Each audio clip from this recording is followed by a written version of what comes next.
All right, one and all, welcome back to the Elite Classic 2 qualifiers. We have got some intense action ahead of us as we're checking in on CSO of Team Elephant. This is Louis MT's teammate, who surprised a lot of people recently when he was able to outperform his comrade in the Energy Slapfest, opening the series of Marlians and Crackedy. Oh boy. Well, this is not a good way to begin for our German boy, our fellow caster. He's playing the English on Gorge.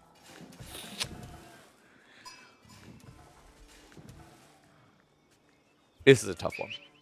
So this is a very interesting map for this matchup. I think if there was a map where you had to pick English into Marlians, the two that you might stand a chance on would be like, that you'd have the best chance on, maybe like Cliffside. Actually, I feel like I like Coastal Cliffs a bit more, but probably Cliffside and Gorge. The reason is Gorge, like the second gold is very difficult to reach, so you get sniped quite easily.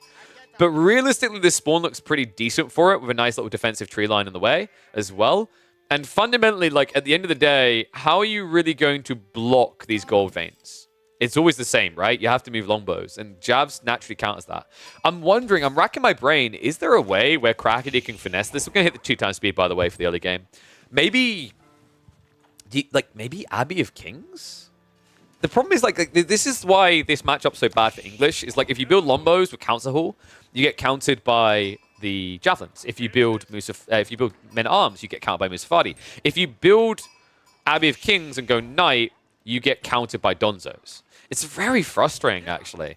We'll see which way he wants to go. It's just going to be standard. So yeah, Council Hall coming out from Crackedy. I wonder if he tries to play multi-TC here. Like, even multi-TC feels a bit weird because you're allowing the Fulani spam to happen. And the problem is, on a map like Gorge, you can't hide that information. Gorge really exposes your opening moves with good scouting. And it means that if CSO sees that you're going for 3TC, 2TC, whatever it may be, he's just going to double drop the mill and then spam out the ranches quicker. Wonder how viable a Divine build would be here. I mean, dude, Divine couldn't win with that build you're highlighting, Johan. He couldn't win with that build on Dry Arabia. If you can't win with that build on Dry Arabia, you're not winning with it on Gorge. Gorge is harder. Like, the gold spawns forward, so you will struggle to get a tech up eventually. Like, the TC won't protect you. The stone, like, isn't hidden in a way that you can subtly do the play. You can't sneak TCs off easily because you get caught easily walking out. It's just it's a rough map for it, man. And even that build, like I said, like, you know, and Divine, probably one of the best people executing that type of build, as he's a filthy English turtle boy. Even he couldn't figure out a way of making it work against Marlians. So, not high hopes there. Instead, Crackedy is just going to try to apply pressure. Moves out with the longbows. This is going to force a reaction into the archery range that's already been prepped. Because of the passive gold coming in, CSO will definitely have the necessary jabs to hold this back. The problem as well is, like, this is another reason why I hate the English here, is like, if you're, and I am English, lol. If your opening play is to go into longbows, what are you doing with them? Because you're not burning buildings. He's going to set up an outpost, but like, even then, it's javelins, right? Like, the javelins, with this passive gold trickle, he's going to enable himself to get a good count to counter you. He'll be able to dive you. And even with outpost fire hitting back, javelins are very tanky. Such a frustrating game. And one interesting follow-up here. CSO actually goes in for the Cav as well. It's weird as well, because Crackedy hasn't added in racks at all. Wow. This might be a very quick game. Like, if he immediately just queues up a sofa, which he can afford, he can... Oh my god, dude, he's going to do it. No way, dude. One sofa might just decide this game. Like, this is really important. Crackedy's all in on a longbow push with an outpost rush.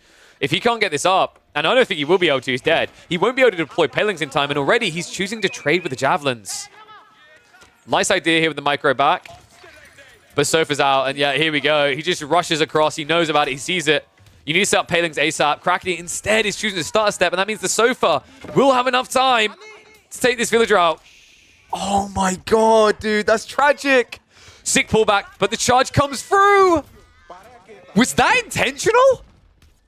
Oh my god, dude, I think that was intentional. CSO, he saved the charge because otherwise a longbow would have blocked it. And then when you run away, he got enough time because of it.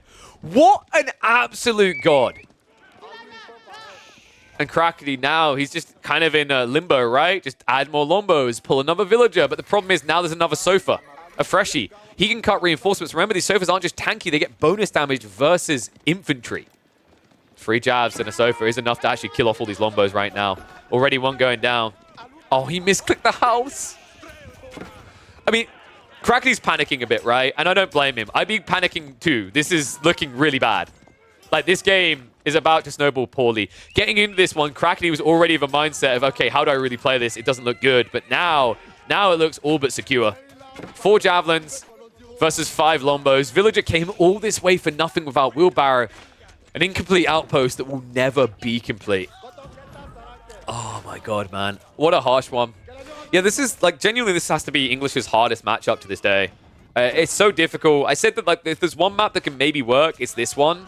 Unfortunately, like, I think for it to even stand a chance, you needed the gold to be on the forward side, but it wasn't. It was retracted, and you had to wrap around a tree line as well. So those small details, I think, are actually what helped CSO a lot to thread the needle and get the jabs and the Sofas in time before the outpost went up.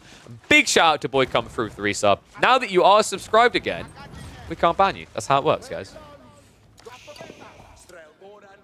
So Crackedy hasn't called GG yet, but I honestly don't see a way. Like, you know, he's going stables now. This is crazy. CSO is legit just committing without spinning at all, but it's such a smart read because he's up against English, right? And by going Sofas, this whole play by Crackedy doesn't work now. Like, weirdly enough, actually, Crackedy going Spear plus Longbow would have worked better. Another thing that's crazy is, like, Crackedy just stripped one of his strongest Civ choices for the rest of the series, actually, right? Because he picked, so he has English, Japanese, Chinese Ibids, and you're on a map pool that includes the likes of Coastal Cliffs and Cliffside, where English are really good. All of a sudden, like, if one of those has been picked, I didn't double check that detail, CSO still has HRE, Mongols, and Ottomans. Mongols can kind of be interesting Cliffside. I just haven't seen them, like, fully lock in. But on Coastal Cliffs, I think, like, with the remaining civs, HRE works really well there. Even Mongols can actually find some decent success. It's like, it's kind of a tough one now. Like, I don't think Crackedy... How to put this? He was so close that he couldn't see what was right in front of him, right? He was so busy, like, looking at the trees in the far distance, he didn't notice the giant guy with a shotgun standing in front of him that was the Malians. Ay, ay, ay. Crackedy, now these horsemen, I think they have been revealed as well. Yeah, CSO sees it. Behind this, CSO is now adding in the ranches. This is where the scaling begins.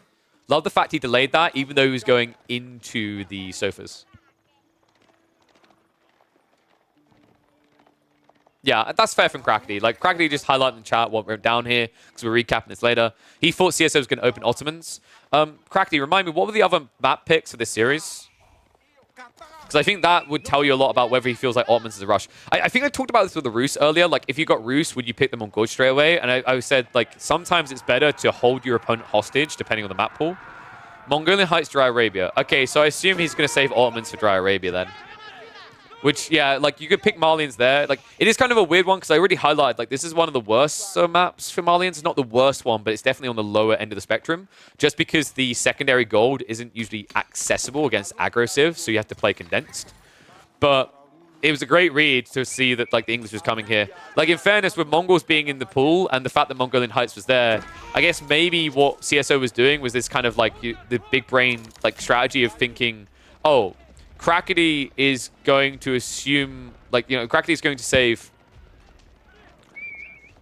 I'm trying to think, like, actually how the brain thought went there. Like, Crackedy would save English for Mongolian Heights because I picked Mongols there, and then he'd have a win. So, like, now the thing that kind of scares me is that kind of puts a smile on CSO's face, right? Is that he read this right with the Malian English opening. It means now, later on in the series, Crackedy's at a disadvantage. Like, what were the other picks for CSO? Chinese Ibids, like, I wouldn't have rated Chinese Ibids here. Like, maybe Japanese could have worked. I actually kind of like Japanese on this map. I think the fast castle was pretty effective. But now, like, CSGO has flexibility. He has agency, right? Oh, sorry, no, I'm looking at the wrong side of it. CSO had Ottomans, HRE, Mongols. Yeah, this kind of makes sense now. Now that my brain has stopped frying and looked at the right side of the bracket. HRE, I don't think are that great on this map. I think they're overrated. Like, I've seen a few players spam them. Mongols only works if you're against, like, a greedy civ. So, like, for example, if Crackedy had Malians, you might try a Mongol opener to rush the starting gold and then outpost camp it, right? That sort of play. But yeah, I can see why the Ottomans is kind of a bait. I think that's another thing that's really frustrating with the map pool. It's not just the Ottomans are strong, it's that the existence of the Civ in a draft handcuffs you. It's the same logic as why Rus are so good. Rus can be applied to like any map and still function. And I think Ottomans, although I wouldn't give them the same breadth of map, I give them a bigger power spike on certain ones while remaining relevant on others. Alright. Let's speed this up, because I think we are at the final clash now. Comes in, Sofa count, big enough to hold him back, and the Javelins are just cutting around this. They attempt to go around the back. A quick mirrored move there. And oh my god, the 3 horsemen on the front are attacking the Sofa. You know, the crazy part here is like, CSO doesn't need his Javelins to live, he just needs his Sofas to survive. If the Sofas live, they kill everything here, and I think they've done enough. Javs still picking apart that backline. Sofa count at 10. And this is the GG fight. Crackedy, there's no running away from this. It's going to be a win in game 1 for CSO. Strong start and a spooky one for Crackedy, considering his opponent now has actually got the Ottomans to fall back on if he wants to look for a quick 2-0. Oh, tough game. I'm trying to think how else Crackedy could have played this. Like maybe... We talked about the idea of going into like an Abbey of Kings. I think that would have given you maybe an ability to come back and heal and kind of retract this, but it's just... Like I said, the problem, why this is like the hardest matchup for the English is if it isn't Council Hall, if it is Abbey of Kings, then it's just going to be Donzo. And Donzo can easily just like have this value play as a hybridized unit. But Crackedy making his last stand, even villagers joining in. It may not be imported armors, but it is needed here. Game is done, but match is not decided. How do you come back now? Like, what was it? Chinese, Ibis, Japanese. If you think it's Ottomans in game 2 there, your best option might be like a fast castle Iabid build in game 2, right? And then you save Japanese for Mongolian Heights. I will have to see. We're going to find out in a second. Just going to hit the super speed here. Like, there's literally no comeback. You're 13 eco behind at 14 minutes in. And Grand Fulani's on the way. So that's going to be the detail that Crackedy's waiting for. Actually, won't even wait around for that. GG comes out. Game 1 will be going to CSO. But, oh, well, you look at that. We've got plenty more still to come. So, we're theory crafting what's going to happen. I'm going to guess map 2 is going to be Dry Arabia. I think it just makes sense. It gives you probably... I think, like, if you're cracked in this situation, you probably just want to, like, force the definite pick Ottomans? Because, like...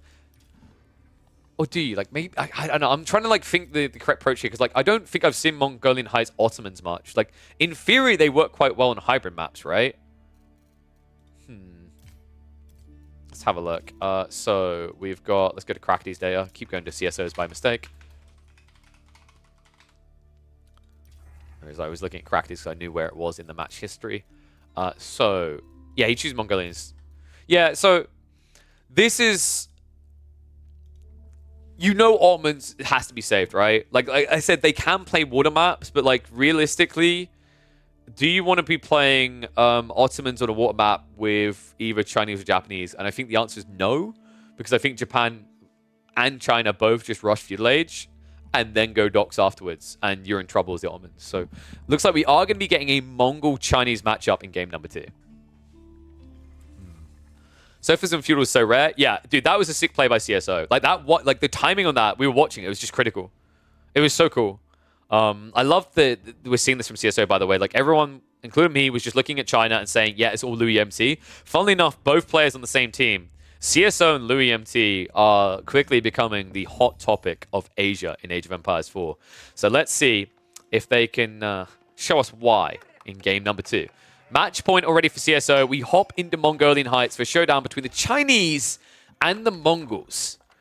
Now, this one's interesting, actually. I think it's a little bit dependent on where the resources are. But looking at this spawn, I kind of favor the Chinese, actually. Gold is pretty secure. And I imagine if you just go for a quick barbecue down the center, it means that you can get fishing your opponent can't. And if you're playing Mongols and not opening racks, you're already behind, right? So like, this is a very tough game. A CSO instead... Oh, man. Dude, he's actually going to go fishing, isn't he? Wait. Is this fishing? Dude, is this... Okay, it is fishing. Okay, I don't like this now. I thought that this was an early pull for the outpost, and then he was going to get it earlier while going racks afterwards. Still all bracket? Oh, dude, where are my mods? I'll update the bracket after this. Remind me at the end of the series, not in the middle of one. Old man shakes fist. Also, like, why would you want to see the bracket in a recap? You're just ruining the games for yourself, sir. So Doc going up on the enemy side, but like, I'm not the biggest fan of this. Like, Crackedy realistically should be rushing towards H2 and then go for a Barbican. It feels like CSO, in some ways, is being smart here, right? Because his opponent should be expecting an outpost rush, but like, I still think outpost rush has value here to block out plays. And the Spearman presence means that the Barbican isn't free. But now, Crackedy realistically could just go for a Barbican rush down the center. And he's going to scout that out quite quickly, right? Yeah, boom. Goes in, sees the Uvu is right next to the TC. He knows there's no racks. Yeah, I don't like this at all. I think if you're going to go fishing, and I think it just got highlighted in chat, you can't go Uvu. This was something that was decided a very, very long time ago with Mongols, is that it just puts you behind, because if you go Uvu and then go fishing, your opponent could have been fishing ahead of you. If you go Uvu and then like go racks, you can prevent fishing. If you rush fishing, your opponent rushes fishing as well. But like the scout out now, and oh my god, dude, he's just going to do it to him. He's Crackedy is now playing the Mongols. Oh my god. Oh, this is so much better.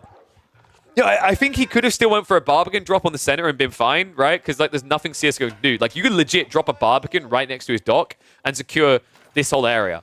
Instead, he's just going to look to torch out the enemy dock before a tech up because CSO is greedy. And you want to know why this is like discount Mongols, by the way? Supervision. He was able to pump those out really quickly. He didn't get the stone instead of food would cost, but what he did is he got enough Spearmen out that now CSO on a delay has to go back for Spearmen himself, and he's going to be very late. In fact, probably too late here. Oh, dude, what a sick read. CSO is trying to move in, but the problem is Crackedy, like this is where it turns into a bit of a death spiral where you just keep pumping spears, but the difference is like you idled yourself, and your opponent can now just keep toggling to supervise if he ever falls behind on count, right? Meanwhile, you're kind of limited in the spam you can get with the stone. And because it is a mill play, it means he's got the extra food to make up for the difference of stone versus food. Spearman are going to have to reform soon. Just bring the scout over as well. I'm not a bit surprised. Crackedy could make this quicker if he just uses the scout. He has still got time for this. Like, the spear count is not good enough. Oh, man. Dude, what a cool play. Dock now on fire. CSO about to lose this heavy investment, and the spear count, although he almost takes one away from Crackedy, even then, it's still good enough that Crackedy can fight back. And guess what, folks? Now he's going to tech up because all that extra food. And this should be Imperial Academy. Yeah, because it's not time for Barbican now. The funny thing is, because your opponent has to keep redocking, you buy more time to go for a Barbican later. And I think Crackedy has to know this, right? Yeah, he just scouted it. He actually knows. Dude, he's immediately moving north. Oh my god, and here's the worst part still, folks. The moment that tech up completes, CSO has to retract and rush his own because his Spearman can't win against Harden. And that can be supervised, right? So you don't even get a small 10-second window for a fight. And that means with 10 Spearmen here, you'll end up losing the dock. Even the outpost could get killed. Scout sees it. He's on the move. We should have known, really, shouldn't we? Game number 2 had to be Mongolian Heights, where he could play China. After all, I forgot for a second here, we're talking about Crackedy. He plays so much Byzantines these days, we forgot about his humble beginning as a filthy Barbican rusher. No Barbican on site here. Just a Spearman rush. Spearman upgraded to Hardened, and now this is a fight CSO can never win. Backs away quick enough. Outpost needs to be cancelled, though. Wait, CSO. Okay, he loses some of the wood invested there. Another dock's going to be going down, and now Crackedy has to have a smile on his face. Game 1 had to be very jarring, very tilting. It felt like you were playing a 5% chance. But in game number 2, the way he formulated this, the reaction, the moment he saw the dock, or rather saw the lack of racks, was pristine out of our German friend here. Just trying to force the charge in. Stabs come out on his side. Oh, the torch throw! So that was a big deal. He just focus fired one down even with his back line, and now the mosh pit begins. Crackedy wrapping around the back. That was... I get what he's trying to do. He's trying to pull away from the new healthy Spearman, but that actually hurt him. Oh, Crackedy. Wow. That felt like a really big mistake. He's at least going to take the Khan out, but what the hell just happened? Oh, no. That should not happen. Archers are in the way, so this Spearman count will eventually get cleared up, but that means CSO keeps the dock alive. What? Oh my god. Wait, did Crackedy... Did he click a low Spearman when they pulled back? I don't think so, because it didn't look like they were charging to a new target. It looked like he was trying to shift the left side away from the fresh spearman. But what happened is that basically he had to run all left and then just kept rubbing up against the spears as he ran past. Yeah, that felt like a critical blunder. He could have traded that out quite well, and then the archers would have cleared up. He'll still go back for another dock over here, though. Wait, was this the same one? I think, yeah, CsOH must have repaired it then. So that dock is guaranteed gone this time. No way Villager gets back. He can now move for the northern one. There is an archer ship on the way, but I think actually with a handful of spears, you just commit, right? Like, one archer ship will not kill you quick enough here. And now we're seeing the dock coming out. Fishing boat will actually reveal that there's no extra investment on the south side. Needs to be careful. Love this. Just trying to buy enough time. Remember, the double build speed means the dock is always going up. Yeah. Okay, Crackedy. Crackedy. I thought he was going to go for the dock here. It makes a lot more sense. Instead, he's just going to rush up his own dock. Archer ship is now on the way. So we are getting trades set up in the corner for CsOH. But right now, man, it's hard to not favor Crackedy's position here. Sure, he hasn't got fishing eco on his side, but remember, he's inflated his eco in other ways. Imperial Academy got buffed big time. I think a lot of people slept on how big this buff was. By discounting the cost of the IA, you now pay 45 resources less, right? So that's actually a huge discount. Means that also losing these taxmen is less painful than it used to be, right? It used to be 150 down the drain, now it's only 105. And it just means you get an extra taxman for the same cost as 4 previously. Oh, sorry, you get 4 for the same cost as 3. My brain today. Pretty phenomenal. And I think also the other interesting thing is like things like this, where because you're now spending a little bit less on those taxmen, it's more easy to reach in for examinations tech. It's crazy as well. I think I talked about this in another series. Like, that landmark was already the go-to choice. You only went Barbican when you were kind of forced to for some reason or another. But now it's just like even better. So it's like Imperial Academy was already built, I'd say, in about 65, 70% of games. Now it's like got to be 80+% before Barbican. Crackedy putting all that good extra gold to use here. He's going to mass demo ships. Okay, so this is smart. I still think the Spearman could have done this, but this just guarantees that if it turns into a melee mosh pit, he also has enough troops for that. So it's going to be double demo, which will dive in. We'll clear the dock instantly. And another dock is behind this, but the whole idea is you can't rely on the strong defenses now, right? The forward dock has naval arrow slits, and I think a critical mistake in this game from CsOH is not repairing that. Marches in. Demos. Just hit the dock, man. Like, just don't even hesitate. Boom. Once. Sets on fire. Dives past. Doesn't even care about the emplacement here. Love the fact that he's baiting in. Oh, Demo's going to try to go deeper and force the fire. Sprill's slowly winning out. The return fire there. Okay, Crackedy, he could have committed in, but instead, he likes this because right now it's wasting the ship. Oh, sick micro. Crackedy goes in for the detonation. And that is all he needed. Archer ships will chase this down. Full idle eco. CsOH has no fishing anymore. And Crackedy now has a ram play coming. Dude, this is crazy. Shuts down the water. Doesn't even look for his own fishing. He's all about this timing. He realizes this is a time where you can end the game. He'll have fishing as a backup plan if need be, yes. But now he can just look for a fight on land. External ships are at least going to come out. Wait, was there a demo ship recovery or a pullback? Oh, there was a demo ship recovery. Oh, damn. I must have missed that. Apologies. Still, fishing does survive, but I'm just thinking about how much wood has now been spent on docks alone for CsOH. More ships are coming. I can't believe we missed that, man. Apologies. Need to get my caffeine today. Well played by CsOH to recover that then. A little bit ambitious, maybe grouping up the archer ship with the sprung ship there. And I think, yeah, he did get arrow slits in, right? So that assisted as well. Demo ship trades coming in, though. Spearmen need to deal with this faster. This is just a rush right now. What does it quicker, Spearmen or demos? I think it is going to be the Spearmen right now. The archer's left unguarded! Oh, no. And the Rams on the way. Rams have 50 armor, by the way. That means these Hulks that used to do a little bit of damage do none. And now the demo! Goodbye. Ooh. Well, looks like the dock is going to go down, but right now, I think CsOH, this is a mistake right here. The way he played this fight, so many extra spearmen just dying, or just allowing the archers to go down in return means Crackedy is able to bite back. Ram is also still going to clear up the dock in the meantime. And after that, it's no more docks for you and one for your opponent. Looks like there's going to be a raid on land, but it's just a Khan, so no significant damage there. It's like the dock. It's not going to be quick enough, is it? No, dock is going to go down, so well played by Crackedy. A scrappy engagement by both sides. I love the fact that each time this game looks like it's over, there's this definitive move. There's a quick knee-jerk reaction by the other player. Fishing was operational, but now it's fully shut down. Just 4 fishing boats, no dock, and the archer ship catches the villager. Oh, and that's going to be dead, right? Like, 2 more taps. Going to get the final. Wait, what? Sometimes I just can't with this game. How... Completely whiffed that shot. Yeah, again with it. Archer ships really are a meme at this stage. I can't.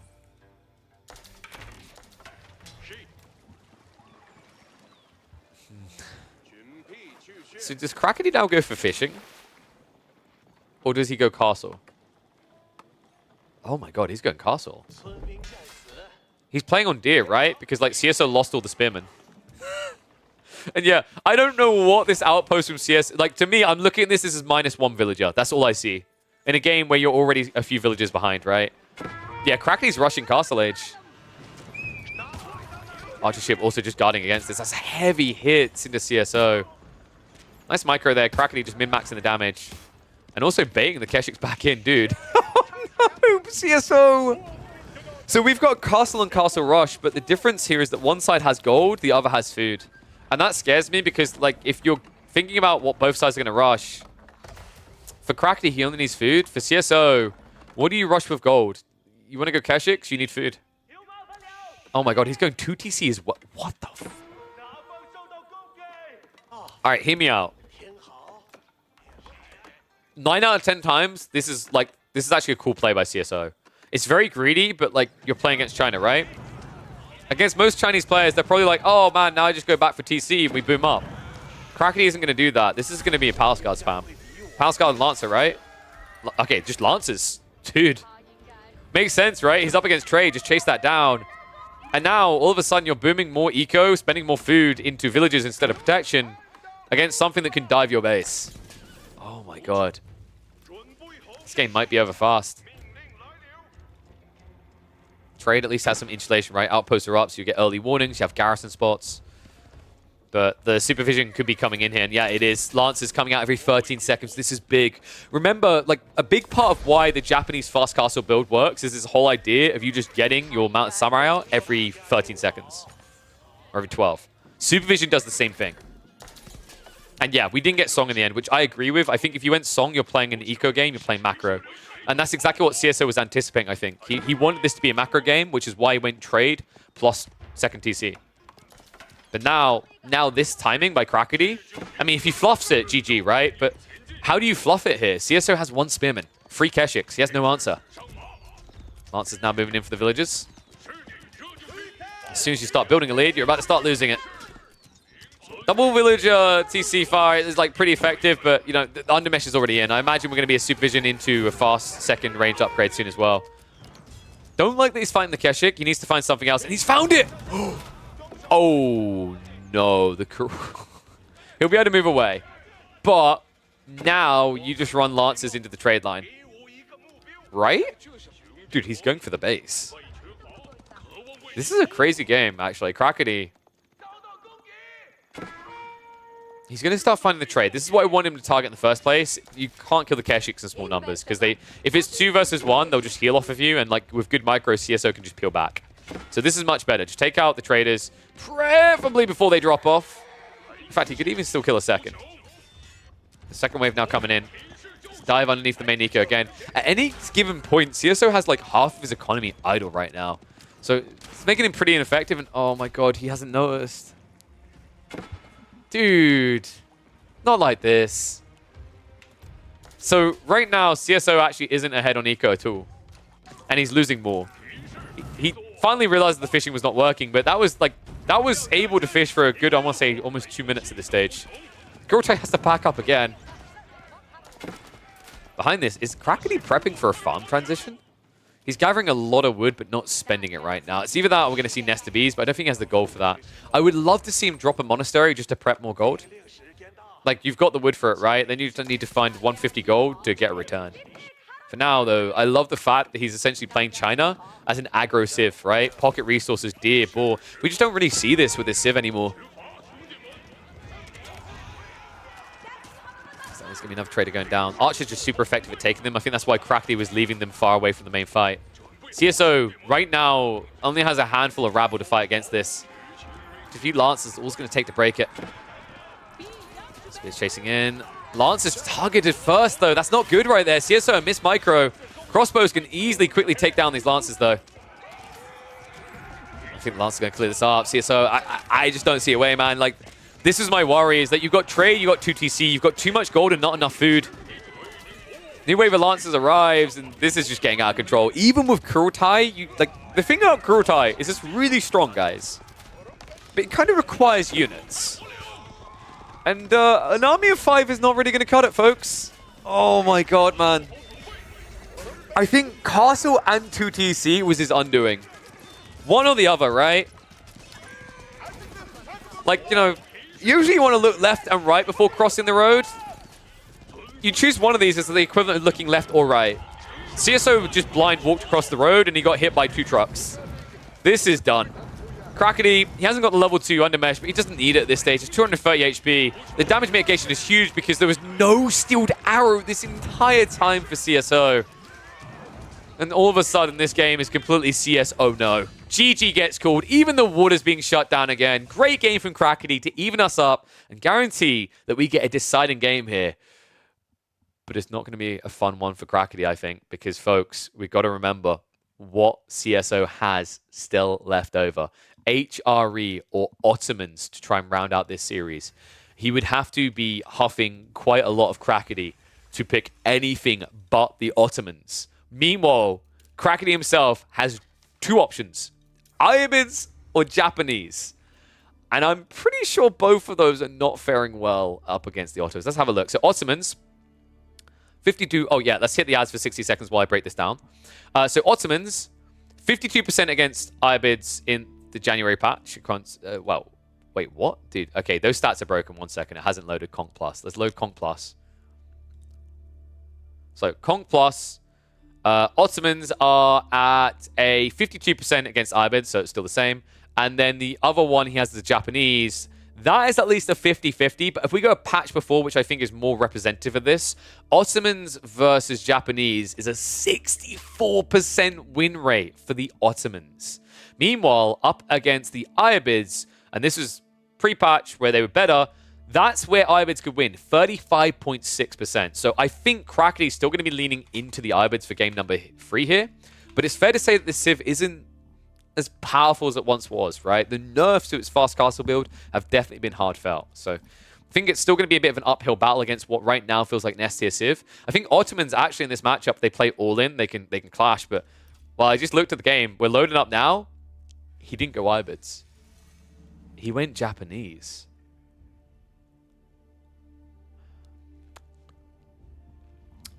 In theory, Mass Onabagisha can beat Great Bombards in the late game, right? You just have to staggered, run behind the enemy line, and then clap them. But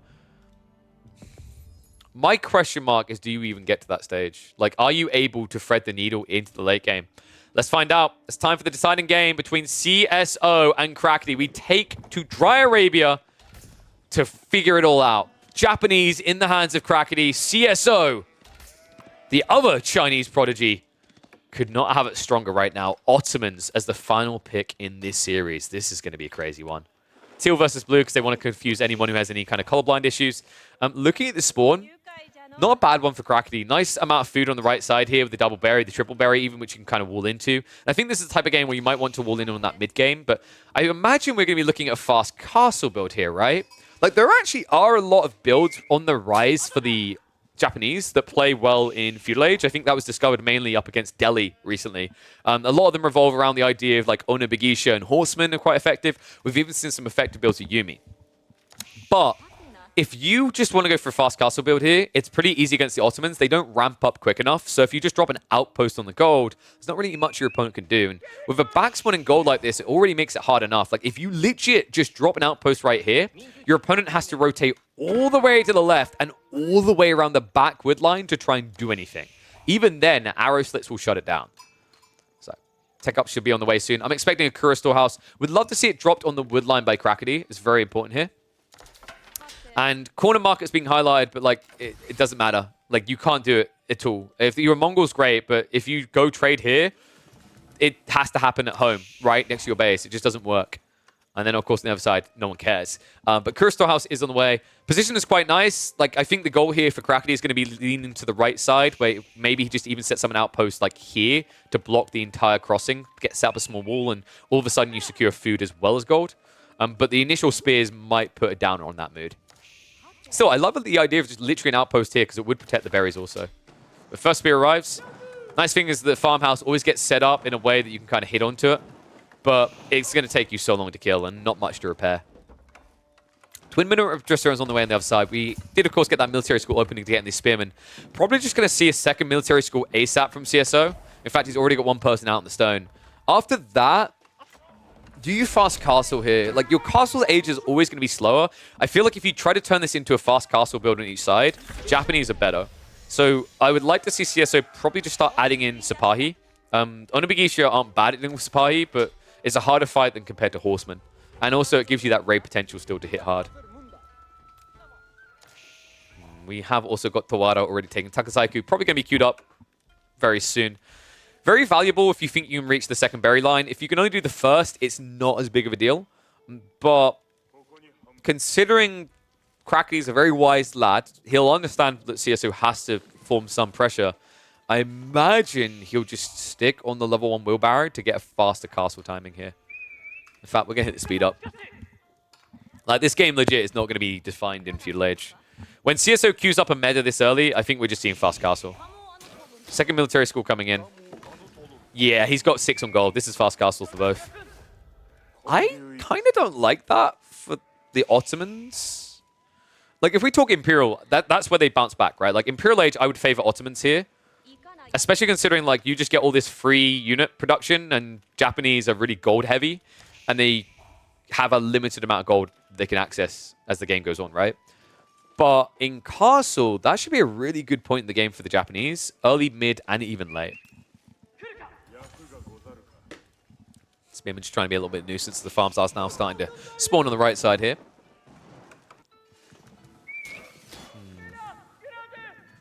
And I imagine we're going to be looking at a stables opening.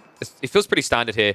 Like, Crackedy has more than enough sheep. He got 15 sheep compared to how many on the other side? Probably like 6. Okay, 6 club down, 7 still existing. So actually a pretty even exchange. Yeah, because the deceptive thing, right, is he start with berries. So Flown Gate's on the way. It is going to be the stable play as is standard here. I love this though, man. This is how you find value. I was wondering if he's going to do it with the Spearman. You just sit them here and continue to do this. The interesting part is only 1 spear is here. So did he push the deer? What? Where are the... Oh, he went around the back. Oh, he's guarding for relics. I think this was kind of a mistiming. What you could have done, and I'm expecting to see more Ottomans players do this because it's just so strong. He could have pushed these deer towards his base for gathering to keep everything condensed. And then still ran out for this timing when Castle Age comes out. Because, like, it's 8 minutes, right?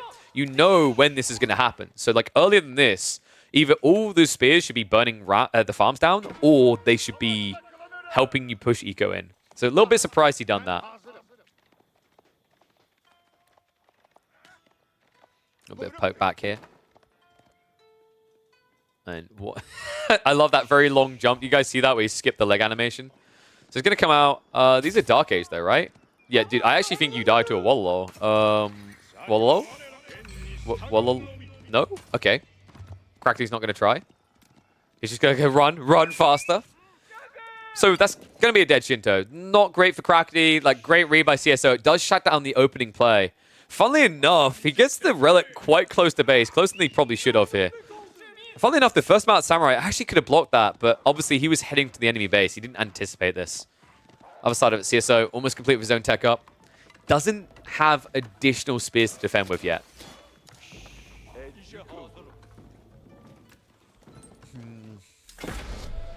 And I think we've got next coming out for the Floating Gate soon. Honestly, I'd love to see Crackedy just go 2TC now. I think it's a pretty strong play. Like, you've got the breathing room, secure the deer on the left side of the ball, and you're pretty thumbs up here. You can bridge the gap over time. Like, because right now, you're at a very dangerous point in the game. This is where your opponent gets very strong, right? Castle Age is where the passive reduction in the Ottomans really ramps up. It's not just an extra military school. Like, a lot of people see an extra military school, but they forget that you've essentially doubled your passive reduction and then some, right? You've ramped up the speed via the blacksmith, but on top of that, this is a military school as well for all intents and purposes, right? So there's an extra building pumping 3 units. It's just a better building pumping 3 units. All right, so Mount Samurai have to walk away. Love that little bait and switch there. Crackedy just drags them away. It's very hard for Sapahi to get that killing blow with 1.75 movement speed. They will get it. It just takes a very long time. Looks like one of them is going to go down there. So Crackedy, we should be seeing a conversion coming in to a new unit type. It looks like for now it's going to be the force drop. I'm expecting maybe a Rax after this. He hasn't moved on the wood, so it looks like we are just going to be staring at a Daimyo upgrade coming through. Wait, so Uma Bannerman Daimyo? In the way it works, because like CSO probably doesn't expect it, we don't see many people doing Uma Bannerman Knight upgrade anymore. Like typically the only time you see Uma Bannerman is in Feudal Age for horseman buffs or for the bait and switch. For example, like players like Anatan came up with a really creative build where you'd open with the stables, you would get your Uma Bannerman and you bait your opponent to build spears and then you transition into Onobugisha. Instead, considering that CSO is literally just spamming Cav, I think we're just going to have a giant horse showdown.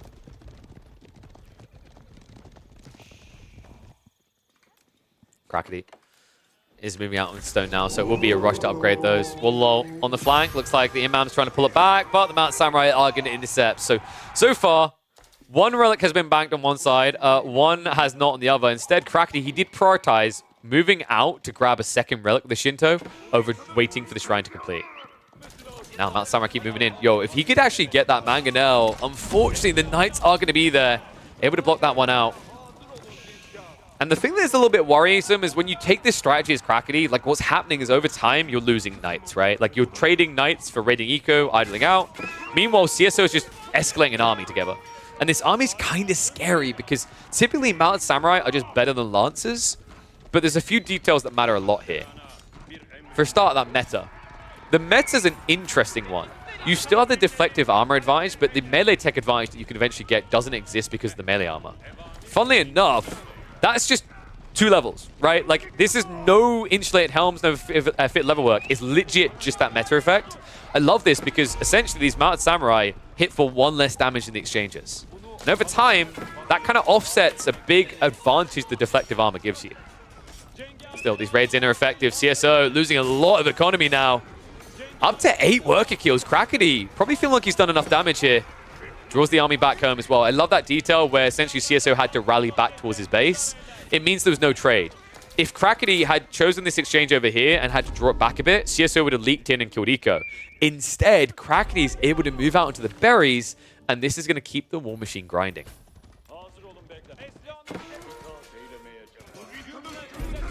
I think we have a very competitive game on our side here, folks. I mean, game 1 was not going to be competitive. Game 2, the way that Crackedy played it made it look very trivial. But this one really, like, I'd say they're neck and neck. Like, yes, it sounds delusional because it's a 10 eco advantage, but it's a 10 eco advantage versus 4 passive production buildings, right? It closes the gap.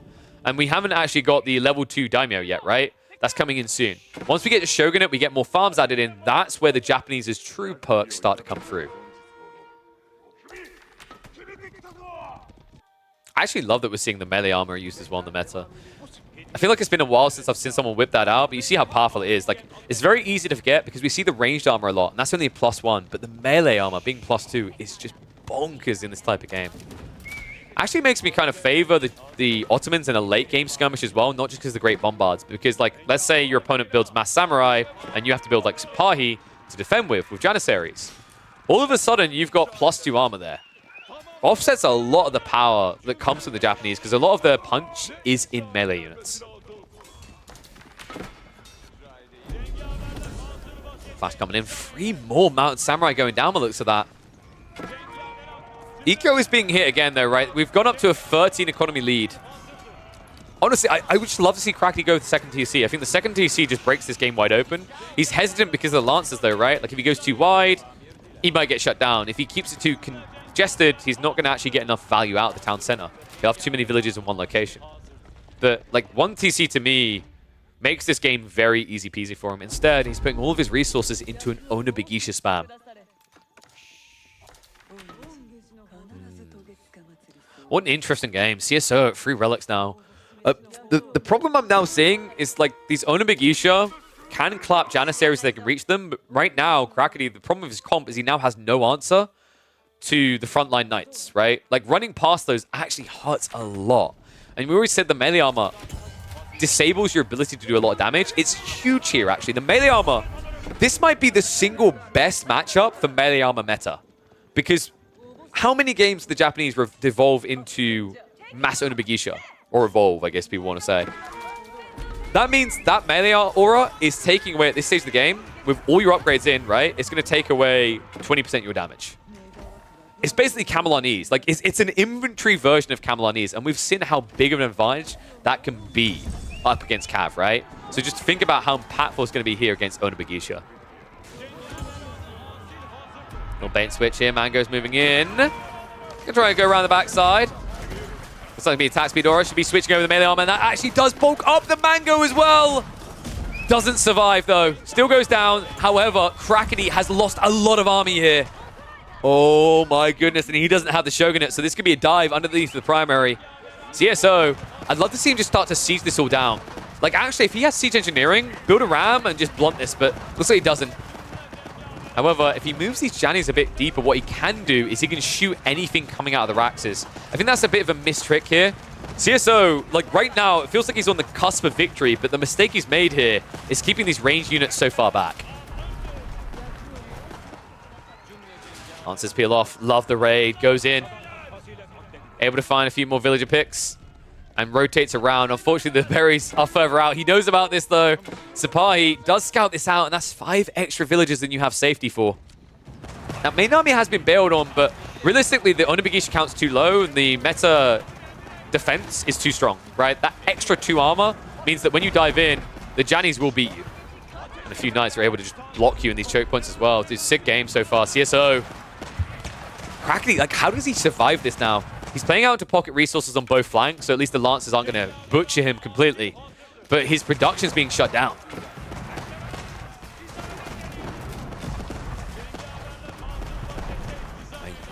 Crackedy. This is crazy. Despite the eco lead, despite the situation he finds himself in, right now his army is a problem. Sticking detail, right? He needs 600 more stone. If you can get that together, this becomes undivable, and you always have food, right? But right now, he's not gathering extra stone. It's just the trickle of gold from tapping the veins.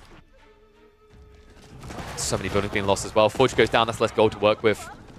Only 3 racks is remaining. It's going to be a soft reset coming out from CSO. He just doesn't want to dive the TC right now. But all 3 sacred sites now locked in. Ay, ay, ay. And these pocket resources are not going to last long. Like, you can see how quickly they're being exhausted. The deer are almost gone. The berries. You're not a Basses. You're not Iabes. You're not Delhi. You don't add 100 extra in here, right? Yes, you gather it much quicker, but you don't get more of it. The problem with that is when you go on the Bigisha spam and you lose a fight, funnily enough, like this early on in the game, when you go on the Bigisha spam, you lose a fight, you're 1 fight away from losing the game. So that's why right now Crackedy's giving it all over. He can't afford to take this fight until he's convinced he has a better army, a bigger army. So he's going to go for the backstab now, though. Round the backside. Are you big enough is the question mark. Owner Bigisha move in, and they look for the Janissaries. Mangonel is protected, though. CSO, the perfect step back here. Crackedy has got more troops now, though. He split the line pretty thin. But I don't know if he's got enough to break through all this. The Janissaries are massacring everything in their way. Owner Bigisha running out, and it looks like Crackedy might be out of time here. Army is depleted. Nothing left. Only 2 Owner Bigisha and 6 Samurai. CSO with 19 Janissary looks to get the Rams to end this game.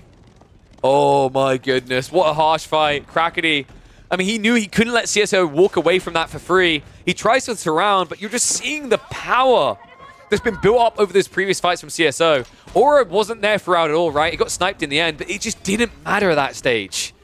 Now, Crackedy, he has got more farms added in. Sure, he is moving on the board to keep him alive.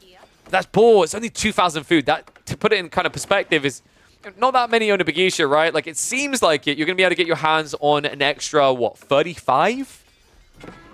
But while you're doing that, CsOH is getting them for free.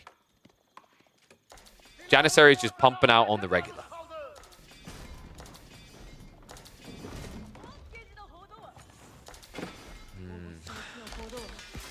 And we've now got a situation where more of your Euroshears have to go into production builds, right? No Siege Workshops coming. Makes sense, right? Your wood line doesn't feel that practical, that safe right now. And realistically, you're going to need all that wood to build more farms. Like, how Crackedy gets back in this game is farm booming. He needs to build more than behind the TC, so he gets to a scalar point where he's able to afford all these under Bagisha. Sacred Site time is still ticking down. Looks like Crackedy is sneaking out on the flank, though. Is this about stone? No, dude, this is about food. Oh my god. He's full Oliver Twisting it right now. What a brutal game. Rams. Oh my god, dude, shutting down the farms is so painful here. I mean, this is Crackedy's lifeline right now. I love what CsOH is doing, because it's essentially saying you have to fight me now. And if you don't, you won't have food. And my army's just going to get bigger, right? It kind of just puts the feeling of panic into Crackedy. Looks like we have got a Siege Workshop, though. Sick. Against the Mass Janissaries, this is what we were waiting for, right? Mangonels could maybe save him. And funnily enough, like, you do have good units to block, right? Like, CsOH right now would have to choose between blocking your charge into the Janissary mass or chasing after the Mango. He can't have both. However, if he just moves Rams onto the workshop, it should break. Oh my good dude, that Mango. Okay, CsOH, like, this should not be this low. You just repair it. Instead, you're going to lose it. Oh, no. CsOH. Mass Janis now. Body blocks coming in. Crackedy moves across just in time. You know what? I think he might be able to push him out here. Now he's trying to wrap around, but there's just not enough of him. Great body blocks here. Crackedy holding on, but the Mangonel has been reached. Are you kidding me right now? Second wave is going to go in, though. Samurai moving in without Odachi means the Janissaries actually trade reasonably well, but the owner Bagisha, say no, Crackedy, at a critical point, is able to push this back. Oh, and now we are getting a game. Sacred Site timer is still ticking down, but these pocket resources have saved his game. They've been his saving grace. You're seeing it all over the place. Wood on the left flank, food on the right. If it wasn't for these details, Crackedy would be dead. I love this approach where Crackedy, never give up, never surrender, right? He realizes the game is not just ones and O's. It doesn't work that way. We don't deal in integers, we deal in decimals. And right now, CsOH is heavily favored, but he hasn't found that GG blow. So these wide flanks give Crackedy a breathing room, a recovery arc, right, to try and get him back in. And credit to him also that Daimyo, having the Euroshare dropped inside it, this TC producing every 16 seconds, has actually started to escalate a lead. Unfortunately, that's been massacred. Oh my god.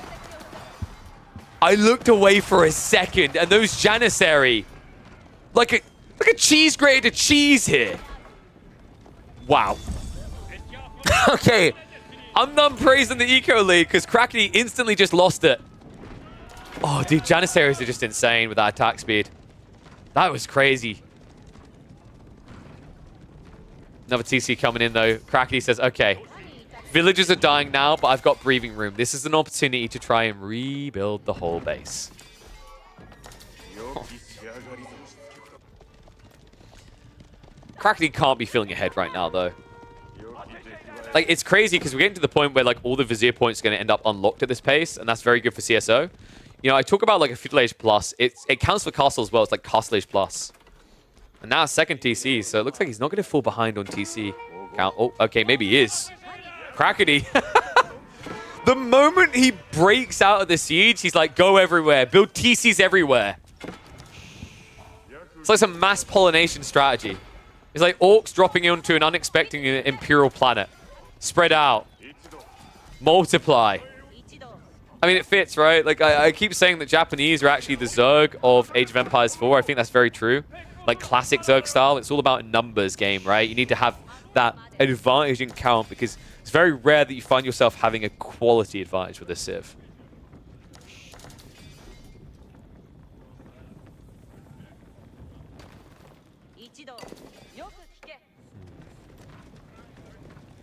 Fudasashi now coming in as well, so... Not really many berries left over, but very effective when you move around a lot, which typically happens on farms. I've got a little bit of a slowdown, so I'm going to speed this up a bit. Nice attempt to break through there, but good repair just in time. CSO will stop the Onabegisha becoming a little bit of a frustration for him. It's very important he does this as well. These units can really just turn the tide of a game very quickly with these active raids. One thing that I find very frustrating when I watch people run Onabegisha, I know why they want Katana Bannerman, but I gotta admit, it makes you so much slower to raid. Like, if there's a thin timing to get in on something, you've just sacrificed 0.12 movement speed, which, when you're crossing a map, is actually quite a lot. So I'm gonna hit the speed up occasionally, just because, although there's some raid attempts, there's no, like, pivotal fight at the moment. There's chip attempts. We're basically turning into a macro game here. Imperial seems more and more likely for both players, but I don't think Crackedy should look for that. Should look to strike now. Adachi is ready, so if there's any infantry here, he's be ready to guard against it. Villagers are going to have to garrison, but Crackedy getting some valuable info here. Sees that there's a second TC, but he's about to lose his own. CSO moving in. 2 mangonels can slow siege this down. Counter mangos are coming out from behind this. CSO not with many melee units. Interesting attempt to try and burn down the military schools. I can't help but feel that's not going to work. He needs to find the eco. I'm impressed with Crackedy in this game, man. Like, this looked really ugly, but he's playing quite well. Oh, man. These mangoes. Repairs on one side, repairs on the other, right? Janissaries can actually keep them alive, and he tanks with a few archers on the front of this. Enough to force Crackedy away. But now the main melee army is ready to go. Moves on in. Thinks twice about it with that many Janissary. Did get rid of the meta, so theoretically this is a winnable fight. Like, I think you just commit in and you throw the mangoes at the engagement in a way that CSO can't stand his ground. It's like the samurai that went to the back are at least going to be cleared. I don't think CSO knows about the 30C, by the way. Like, he had no reason to go down there, no reason to scout for it, right? So he knows about the second TC. He knows that the Yorishiro gives a slight advantage, so he'll understand that Crackedy is escalating his eco. But at the same time, he probably doesn't feel threatened by the idea of 2 TC with 1 being Yorishiro, because he's playing 2 TC with production out of the military schools, right? The fact that this is 3 TC is how Crackedy might recover this game. Oh, God, that... I don't know if that was good enough. The mangoes on the backside are really what's scaring me here. Spruner's also now arrived. Janissaries, nice start step there. CSO dodging out most of the damage here. And the Janissaries, he splits them into groups. Oh, this is sick. Knights following up behind this. They need to protect the Springald. Going to be able to. Long enough to get the final shots out, but not enough to kill them. And the mangoes, can they do enough in return fire here? One was going to be splintered down, a step back and further away by CSO, but the army is spinning up and Crackedy has no answer to the Knights. The delay on their arrival was everything here. Not enough Onabegisha left over, not enough Samurai to just blunt force this. And now, a poor cracked Crackedy in full retreat. Only 1 mango left over to fight with. An army of about 14 melee units. And CSO now able to get the room to build rams and look to take out the TC. Man, CSO really is a crafty bugger. One of the hardest players right now, I feel like. You know, it's weird as well because I feel like we don't see a lot of him. Because he plays a lot of scrim games, actually. He doesn't play as many ladder games as other players from what I've seen. But he does scrim a lot with Louis MT. And I've got to say, man, them being teammates, them scrimming that much together has most definitely paid off for him. And yeah, like there's been talk about needing spears against Knights. It's the thing though, right? Like you never feel good going spears before Japanese have Imperial Age. I've talked about this so many times in the past. Like Nagayari makes it worthwhile. Anything early and you're like, dude, I want Onabegisha and Samurai to beat everything else. It just doesn't feel great. Oh my, wait, why are we going? No, please tell me that. Well, I'd say it's a misclick, but like, why would you have built an archery range anyway? Oh, god, guys, this is problematic. Like, you have extra tower range, but I think something we've highlighted on this channel before is it doesn't feel like 5.5 tower range, it feels like 5. Because the issue is that, like, your Onimusha, because the hitbox is bigger, it feels like there's something off with their range. And also the cast animation. Like, they take so long to attack that it means that Janissaries can actually gap close you. It takes a while because it's 3.5 versus 5.5, but what I'm trying to highlight is it's more like having 5 range, actually, because your animation is more like having 4.5 range versus a 3.5 range unit. And if CSO is able to gap close that, you get annihilated, right? It's very difficult to stay at the max range. Yuumi Archers could be interesting, because Yuumi Archers will be able to chase this down. The problem is you still now have, like, fundamentally no answer to the Knights if you go Yuumi. Crackedy now losing things on the flanks here. Keep drop was attempted. Looks like it was intercepted. Will be again, but I mean, dude, it's too Onabagish. They can't stop that. And now he knows about the spring ult, so I imagine this is where Knights should start to roam on the flank. Meanwhile, the main engagement's underway. Overextension of the siege here. Looks pretty good for Crackedy. So many Bannermen actually falling here, but the Janissary that start step back means in the retreat, so much more could die. Mangoos barely get dodged out there. Wait, what? Dude, that was crazy. It looked like that should have hit the center formation, but instead CSO dodges the initial big Mango hit. Now he spreads up the lines. Samurai have to clash. Gonna be a start step back. Right now, Crackedy has, like, what, about 20 idle eco just standing here. Actually, it's more than that. 30 idle eco in total. What? Wait, did someone really just get a tampon commercial? I mean, that seems appropriate, because right now, Crackedy needs something to stop the bleeding. This is tough. We're reaching a stage where CSO is just going to go Imperial Age, and then you lose. Like, you are not in control of this game in plus as Japanese. The Great Bombards, the escalation further in production, especially with the Istanbul Observatory just being what it is, it makes it almost impossible to win, especially with the fact that, like, right now, this game isn't a 75%, 25% map control for Crackedy. If anything, it feels like it's heading towards the other end of the spectrum. Keep drop's going to guarantee it as well. CSO. Once he locks this in, it should be pretty cruise mode from here. Crackedy, despite the fact that he had that third TC for a long time, he just finds himself only a mere 5 economy ahead. So the issue with going Spear, Yuumi, and Musha is you are very pop inefficient for late game fights.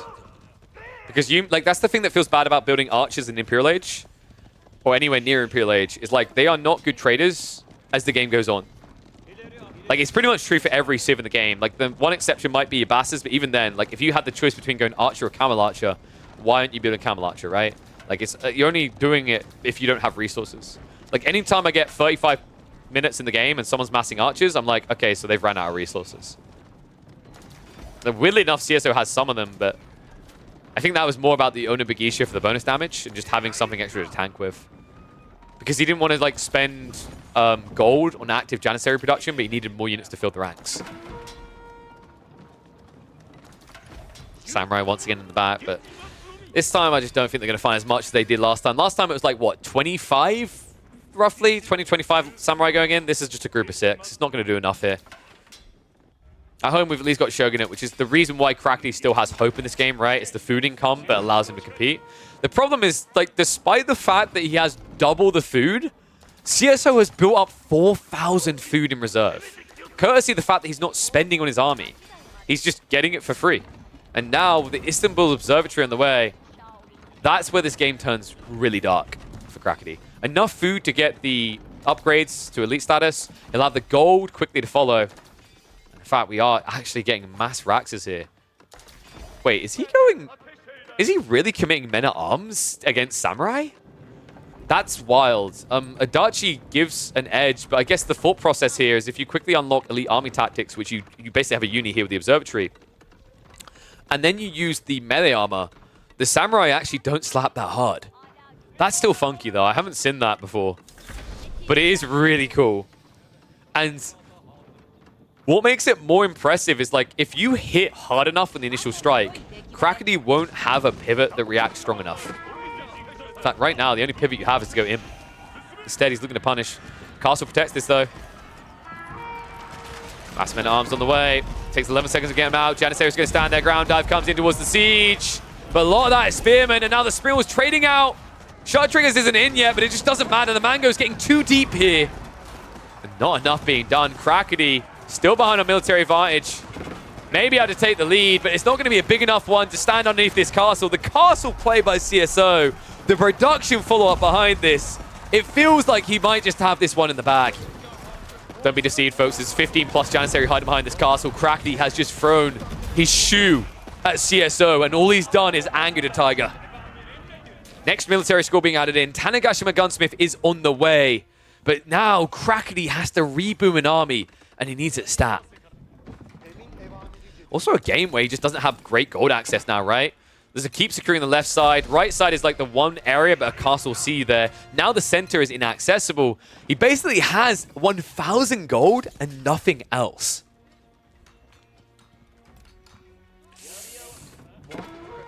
We've also got a really big problem coming, haven't we? If the Janissaries couldn't be solved for now, how do you solve for elite Janissaries with guns? With a Janissary gun, right? Not to mention Chem. The way these Jannies scale in the late game now, like I've been watching Crackedy fail to break them time and time again in Castle Age when I think he's stronger. Now we reach a stage where passive production and great bombards aside, if you can beat the Janissaries when you should have been able to, how do you beat them now?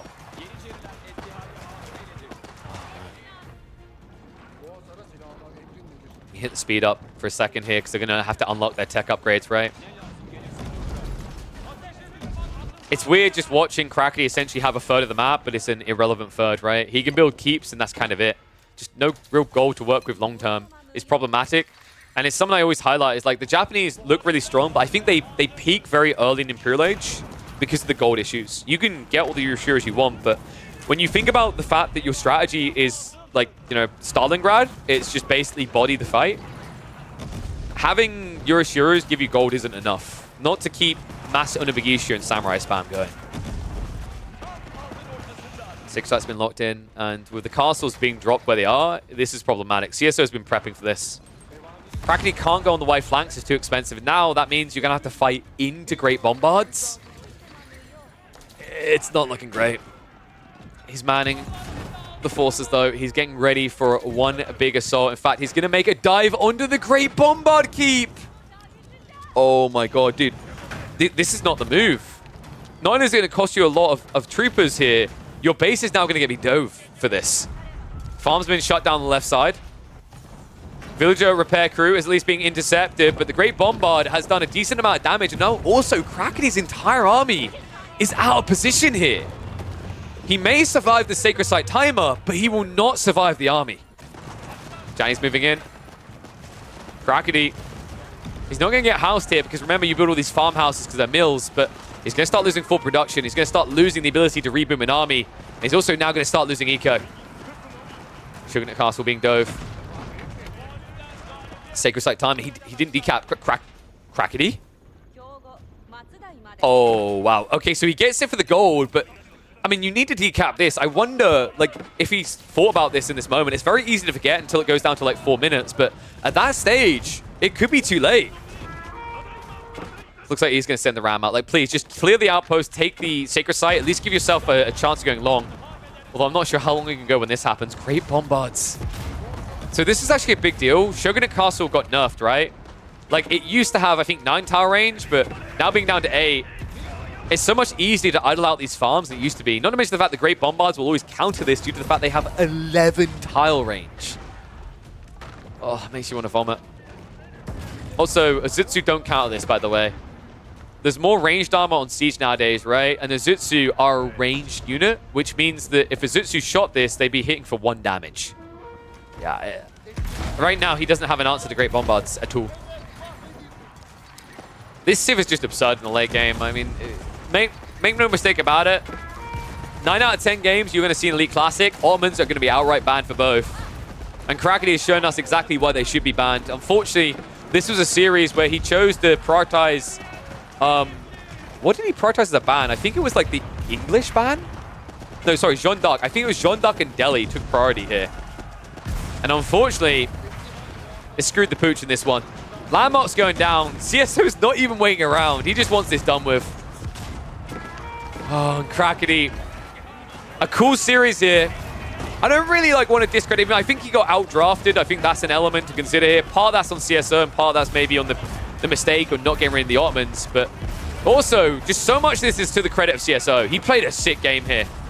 Great bombards. 1 or 2 might get cleared up, but look at the bodying here. So many units lost anytime you cluster. I think one thing that's just been momentous and impressive from start to finish in CsOH's gameplay here has been the split of troops. One great bombard to the north side, which clustered you up, meant the other could peel you back. We saw the same thing with the Janissaries against the Mangonels earlier, and it's just so surgical now at CsOH. 39 siege pop. Reboldequin's now even arriving. Azutsu can actually at least counter that if they could reach it, but this is it. Crackedy, there's nothing left. A keep drop is going to be coming in as soon as this archer stops making himself the center of attention. This guy looks like a person in a play who has literally one line and delivers that line as if he's the only person in the world. He just keeps everyone waiting. But when he's done making them wait, it will be the GG to the juggler. There it is. CsOH locks it in 2-1 versus Crackedy. We talk about Louis as the prodigy out of China, but make no mistake about it, CsOH, well, he's going to have to name himself CS1 if he keeps winning games like this.